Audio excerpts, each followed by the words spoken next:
গণনার আগে strong room ঘিরে বাড়ছে উৎকণ্ঠা। সিসিটিভি ফুটেজে সন্দেহজনক গতিবিধির অভিযোগে সরগরম রাজনৈতিক মহল। নিরাপত্তা ব্যবস্থা নিয়ে উঠছে একের পর এক প্রশ্ন। এই ঘটনা নিয়ে কলকাতা টিভির মুখোমুখি পূর্ণিমা চক্রবর্তী। তিনি আমাদের প্রতিনিধি দুর্গাদাস বন্দ্যোপাধ্যায়কে কি বলেছেন শুনুন। আমাদের সঙ্গে এই মুহূর্তে রয়েছে শ্যামপুকুর কেন্দ্র থেকে পূর্ণিমা চক্রবর্তী, বিজেপির প্রার্থী, এবং তার মুখ থেকে শুনে নি তিনিও এই দৌড়ে এসছেন এই নেতাজি ইনডোর স্টেডিয়ামের কাছে, কারণ সেখানে তারও ব্যালট বক্সগুলো রাখা রয়েছে। পূর্ণিমাদি, একটা অভিযোগ উঠছে গতকাল থেকে যে এখানের নাকি ব্যালট বক্স ট্যাম্পারিং এর একটা প্রচেষ্টা চলছে, অন্তত শাসক দল তৃণমূল কংগ্রেসের পক্ষ থেকে। হারের ভয়, হেরে গেছেন, বুঝতে পেরেছেন, নাটকটা করছেন। আজকে আপনি ধর্নায় বসেছেন, আপনি বসুন, কিন্তু আগামী 4 তারিখের পর সাধারণ মানুষ আপনাকে রাস্তায় বসাতে চলেছে। চেয়ার থেকে নামিয়ে তৈরি থাকবেন।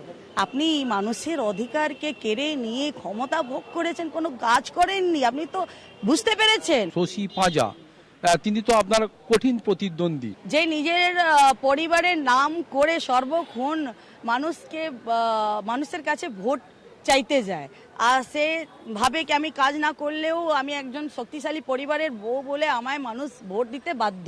এবার মানুষ তাদের আসল জায়গাটা দেখিয়ে দিয়েছে। শ্যামপুকুর কেন্দ্র থেকে জেতার ব্যাপারে কতটা কনফিডেন্ট? আমি মোদিজির রোড সভায় যে জনজোয়ার দেখলাম, আর সুপারস্টার মহাগুরু মিঠুন চক্রবর্তী মহাশয়ের রোড শো সভায় যে জনজোয়ার দেখলাম, তার ফলে যে আশীর্বাদ পেলাম, আর এই নারী বিরোধী মন্ত্রীর নারী স্বার্থে কোনো কাজ না করার ফলে আমি 1000% কনফিডেন্ট মানুষ আমায় সুযোগ দিতে চলেছেন, আশীর্বাদ করে দিয়েছেন।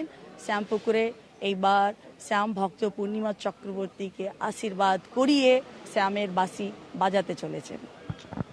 অতএব শ্যামপুকুর কেন্দ্র থেকে বিজেপির প্রার্থী পূর্ণিমা চক্রবর্তী জেতার ব্যাপারে যেমন একদিকে কনফিডেন্ট, তেমন অন্যদিকে এ রাজ্যে শাসক দল তৃণমূল কংগ্রেসের পক্ষ থেকে যে অভিযোগগুলো তোলা হচ্ছে, যে কেন্দ্রীয় বাহিনীর অতি সক্রিয়তা এবং ইভিএম মেশিনের ট্যাম্পারিং করার একটা প্রবণতা, এগুলোকে তিনি ফুৎকারে উড়িয়ে দিয়েছেন।